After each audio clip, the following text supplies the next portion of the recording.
conforme João escreveu, para a leitura do capítulo 10, versículo 9. Você que acompanha essa transmissão, você pode compartilhá-la.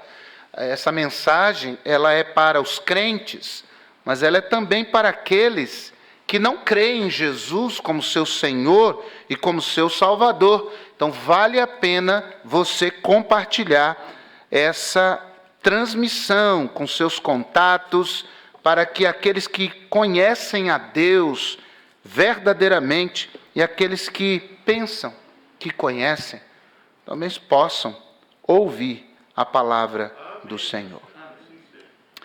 João capítulo 10, versículo 9. Eu sou a porta. Se alguém entrar por mim, salvar-se-á, e entrará, e sairá, e achará pastagens. Obrigado, Deus Santo, pela Tua palavra. Abençoa-nos diante dela. Pedimos em nome de Jesus. Amém. Podem se assentar. Reflexões missionárias. Você sabe que essas palavras de Jesus são palavras muito interessantes. É o tipo de expressão que Jesus nunca havia usado.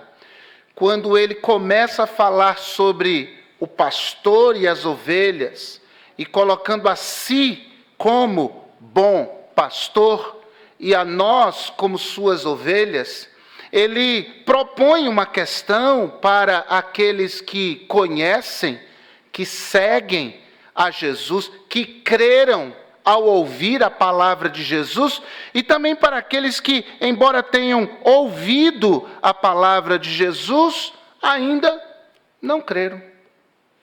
Há muita gente que já ouviu a palavra de Deus tantas vezes, sem, no entanto, crer nele. Então, essa palavra é tanto para gente que anda com Jesus, que é pastoreada pelo bom pastor que é Cristo, mas também para aqueles que já ouviram falar de Jesus, mas que ainda verdadeiramente não entregaram a Ele a sua vida.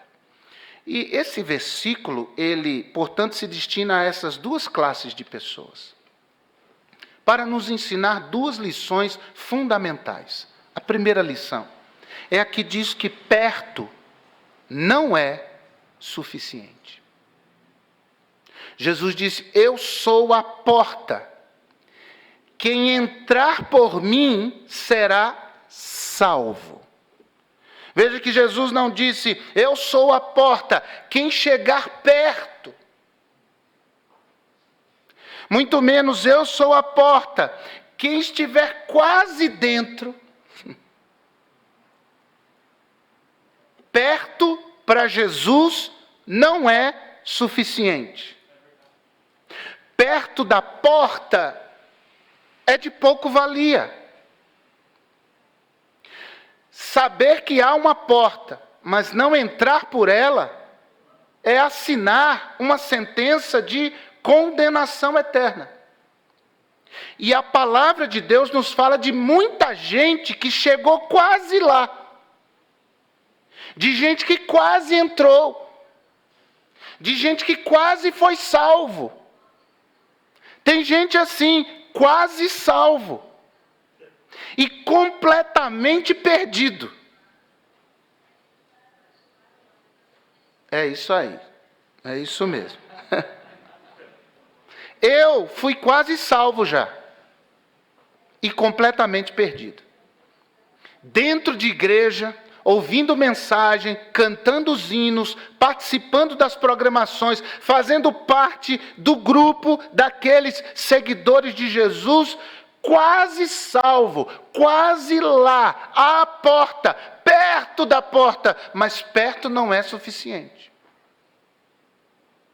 Eu sonhava indo para o inferno, eu sonhava com Jesus voltando nas nuvens, os salvos subindo e eu ficando. Quase salvo, perto, mas perto não é suficiente. Perto não é o bastante. Não importa se você está 10 centímetros da porta ou 10 mil quilômetros da porta, se você não está dentro, se você não entrar, você está completamente perdido. A Bíblia fala de Pilatos. Pilatos, que durante aquele julgamento de Jesus, fez de tudo para Jesus ser solto. A Bíblia diz isso. Ele queria ver Jesus solto.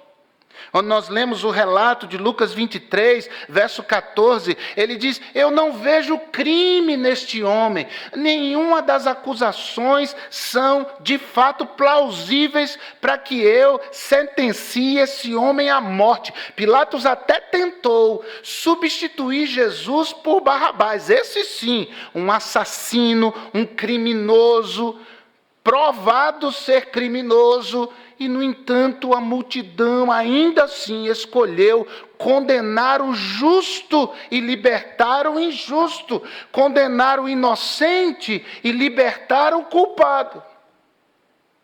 E aí vem a atitude de Pilatos, tão perto, porém tão longe. E ele lava as mãos, dizendo: o que vocês decidirem será feito. Perto não é suficiente. Tem muita gente assim, sabia? Como Pilatos se afeiçoou a Jesus emocionalmente. Tem muita gente assim que gosta de Jesus, gosta da Bíblia, gosta das pregações, gosta dos hinos, gosta de assistir o culto, gosta de ouvir o coral, gosta de ouvir os irmãos que fazem solos, os quartetos, os conjuntos, gostam. São os famosos, na minha infância a gente usava esse termo, amigo do Evangelho. Lembra disso? Palavra amigo do Evangelho. Só que ser amigo do Evangelho não é o bastante. É preciso que ele seja amigo de fato de Jesus. E a gente só consegue isso quando a gente entra pela porta. Judas, o traidor, o Iscariotes, era um homem também que andou com Jesus, ouviu Jesus, viu os milagres, as coisas extraordinárias que Jesus fazia, mas a sua relação, diferente de Pilatos, que era apenas emocional, era uma relação religiosa ou uma relação de aparência. Nós sabemos que Judas era ladrão, ele roubava daquelas ofertas que eram trazidas a Jesus para a manutenção do ministério de Jesus.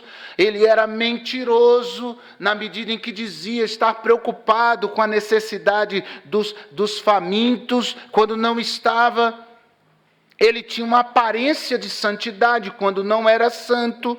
Tanto que a Bíblia diz em Mateus 26, versos 21 e 22, e quando Jesus diz assim: um de vós há de me trair, os discípulos ficam perguntando para Jesus: porventura sou eu, Senhor? Todos eles: porventura sou eu, Senhor? Ninguém olhou para Judas: Senhor, eu sei que um vai trair, eu até já sei quem. Não, ninguém desconfiava de Judas. E essa relação de aparência é infrutífera, irmãos. Não leva ninguém para o céu. Aí vemos um Judas que se matou, cometeu suicídio depois, movido por toda aquela amargura. Mas antes, Judas já havia cometido um suicídio na alma, na medida em que não permitiu que aquele que é o Senhor da vida inundasse de vida o seu coração, a alegria da salvação que provém de Jesus. Isso ele não provou. Quase lá, perto da porta, mas perto não é o bastante. Tem outro, aquele jovem rico, chegou muito perto de Jesus, e a relação que ele tinha com Jesus, a de Pilatos, era emocional, a de Judas era de aparência, era religiosa apenas, uma religiosidade vazia, mas esse homem, a relação que ele tinha com Jesus, era uma relação moral. E Jesus diz: sabes os mandamentos? E ele foi falando todos os mandamentos. E disse: eu tenho cumprido todos eles desde a minha juventude, desde a minha meninice.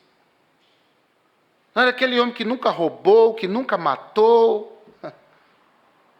Era aquele homem, sob o ponto de vista moral, absolutamente irrepreensível.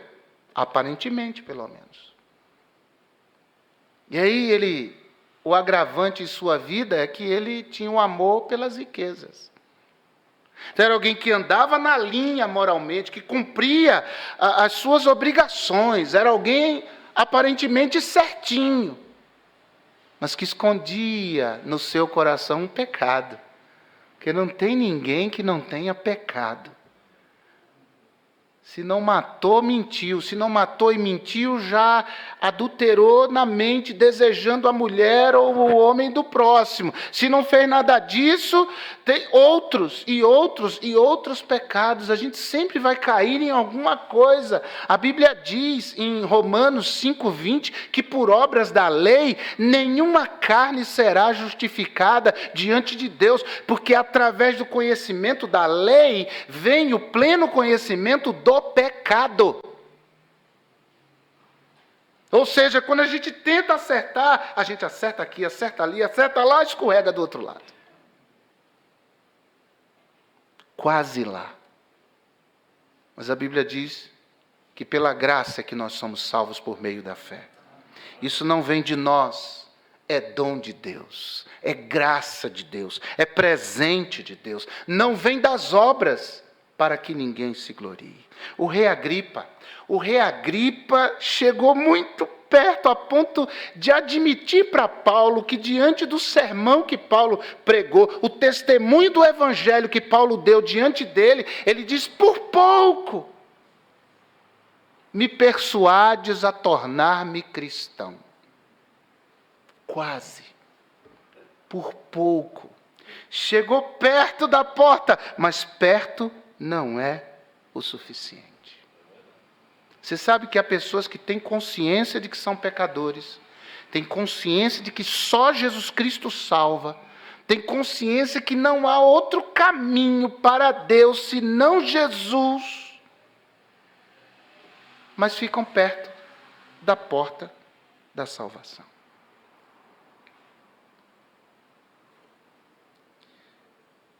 Inclusive, Jesus diz em Mateus 7, verso 21 a 23, que vai ter o dia do grande trono branco, o dia do julgamento das nações, em que pessoas vão chegar para Jesus e dizer: mas Senhor, eu estou no lugar errado aqui, eu já devia ter ido com os salvos.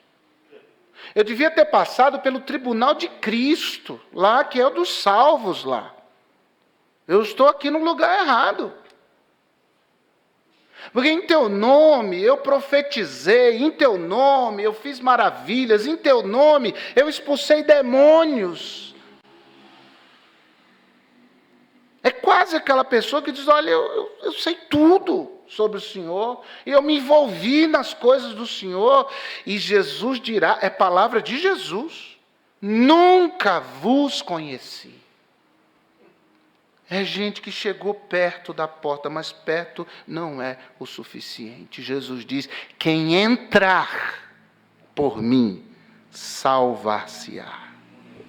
Agora, essa porta, gente, ela é estreita. E por que é estreita? Já pensou nisso? Por pelo menos duas razões. A porta é estreita porque só entra um por vez. Salvação é individual. Não é assim: a minha mãe é salva, então eu vou junto com ela e entro. Não, só entra um por vez. Cada um dará conta de si mesmo a Deus. Romanos 14, 12. Segundo motivo, porque essa porta é estreita. É porque quem entra por ela não pode carregar nada, não tem espaço para levar o violão. Porque eu cultuei a Deus, eu servi a Deus como eu... Não leva nada. Só entra, irmãos, pela obra que Jesus fez. Deixa eu levar malas de dinheiro, quem sabe eu compro. Não dá para entrar, não consegue entrar, é estreita. Só entra a pessoa e ela não carrega nada. A sua religiosidade não dá para carregar. Para entrar, não entra. A sua intelectualidade não entra. A porta é estreita. Nossas obras não entram. nossos dons não entram. Nossas habilidades e talentos não entram. Portanto, quem quer entrar por essa porta estreita tem que renunciar. Tem que abrir mão. Tem que deixar de lado tudo e confiar única e exclusivamente em Jesus. Somente em Jesus. E aí ele entra pela porta e Jesus disse: se entrar, salvar-se-á. Então, perto não é suficiente.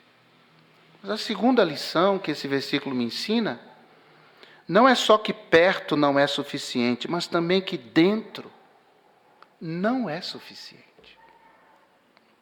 Jesus diz: quem entrar por mim será salvo, salvar-se-á, entrará e sairá, e achará pastagens.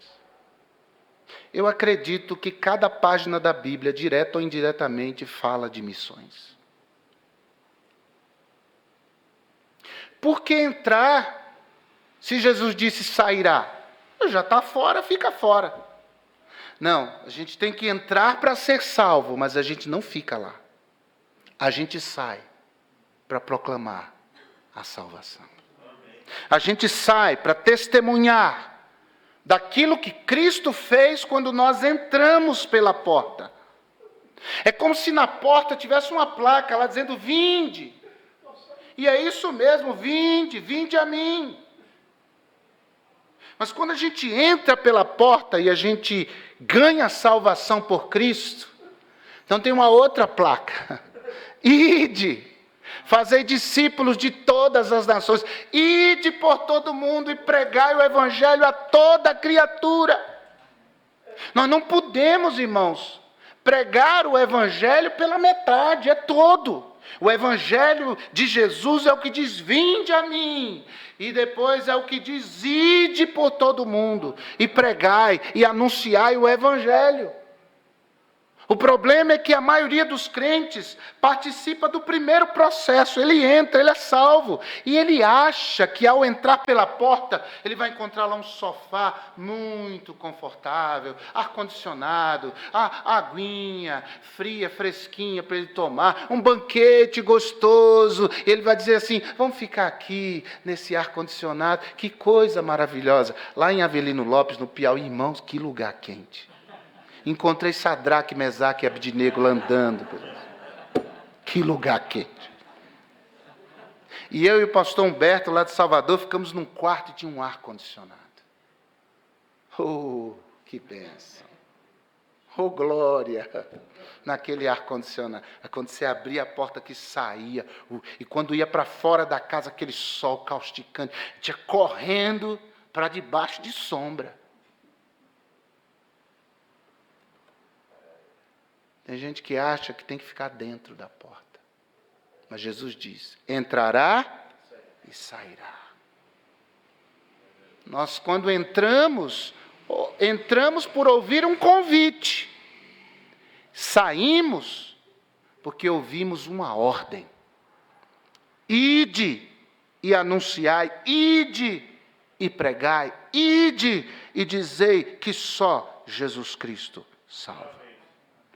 Agora, quando nós não saímos, nós passamos a viver uma fé infantil dentro da porta. É verdade. A fé infantil é aquela fé de quem não cresceu espiritualmente. A fé infantil nos torna, irmãos, a ser críticos. Nada está bom, nada serve. A fé infantil nos leva a nos apegar a besteiras, a coisinhas, a bobagem, a coisa de menino. Já viu menino brigando? E pelo que eles brigam? É Natal, os presentes, todo mundo recebe seu presente, o carrinho, a boneca. Daqui a pouco as crianças estão brigando pelas caixas do presente. Menino é assim. Dentro da porta, a nossa fé pode se tornar infantil, pode se tornar comum, mirrada, medíocre. A gente cria problema, pois não me cumprimentou na igreja. Vá. Sabe, esse tipo de coisa? Ah, pastor, isso não acontece ou não acontece? Não falou comigo. Ah, o irmão não disse meu nome lá, não falou o nome de todo mundo, esqueceu o meu nome. Isso é o tipo de fé infantil. O povo com fome lá fora, espiritual e física. O povo se matando lá fora, sem Cristo, sem esperança, sem paz, sem salvação. E nós aqui dentro da porta. Que coincidência, tem até ar-condicionado. Mas é a porta da salvação. E a gente está lá dentro, como a igreja em Jerusalém. Jesus disse: vinde. E aquelas multidões vieram após ele. Em Atos 1:8, Jesus disse: ide. Mas eles ficaram. E que igreja, irmão? Você já pensou? Está o marido e a esposa conversando, se arrumando para ir para a igreja. Quem que vai dar aula na escola dominical? Hoje é Pedro, apóstolo. E quem vai pregar no culto? Marcos. Marcos não era discípulo, né? Vou mudar, não era apóstolo. Marcos frequentava a igreja. Lucas. Também não era. Mateus. Esse era. Você já pensou? Aquela igreja de Jerusalém. Cada culto, cada ensinamento, cada palavra, o poder de Deus. E aí nós lemos Atos 2 de uma maneira muito romântica, irmãos.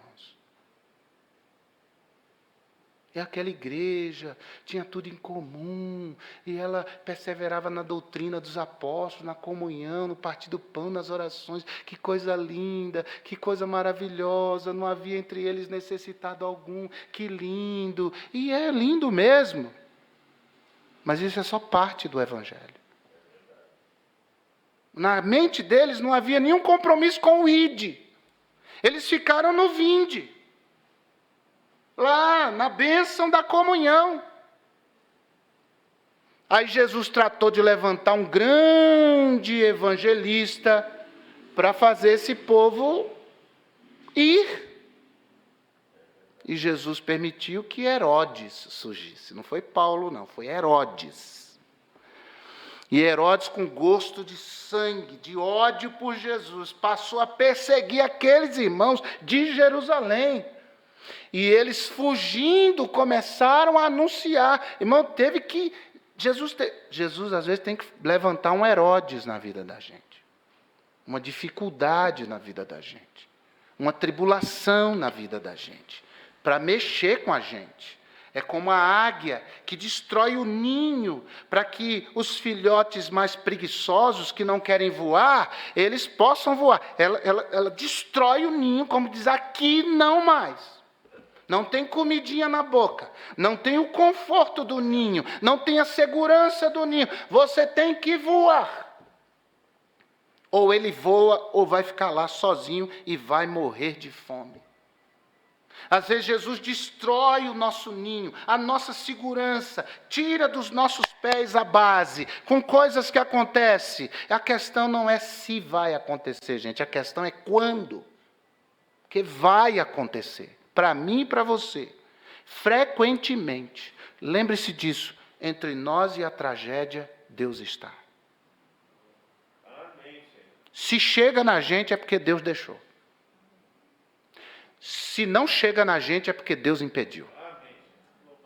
E quando Deus permite, Ele tem um objetivo. Ele tem uma razão. Entre nós e a tragédia, Deus está. Então é bom que a gente faça o que Jesus quer. Porque se a gente está lá dentro do ar-condicionado da porta da salvação, aí... Pai, deixa eu passar alguma coisinha aqui, para ele sair daí de dentro. Ele corta a energia do ar-condicionado. Ele tira a aguinha fresquinha. Ele permite que alguma coisa desconfortável aconteça, para a gente se mexer, para a gente sair. Porque Deus não nos quer dentro, porque dentro não é suficiente. Agora, sabe o que é mais lindo? É que quando a gente pensa que vai perder porque saiu para falar de Cristo, para obedecer o ID, Jesus diz que não vai perder não. Ele diz, entrará e sairá e achará pastagens. Eu vou suprir você. Eu vou suprir espiritualmente, eu vou suprir na sua fé, eu vou suprir você materialmente, eu vou suprir você, eu vou sustentar você. Você fica firme, que eu vou ajudar você. Mas você tem que sair para achar pastagens. Entrará, tem pastagens. Sairá, há pastagens. Vai encontrar pastagens. Vai ser sustentado por Jesus. Por isso o autor de Hebreus diz em Hebreus 13, versículo 13, saiamos fora da porta, levando conosco o vitupério de Jesus. Entrará e sairá. Você podia orar comigo agora.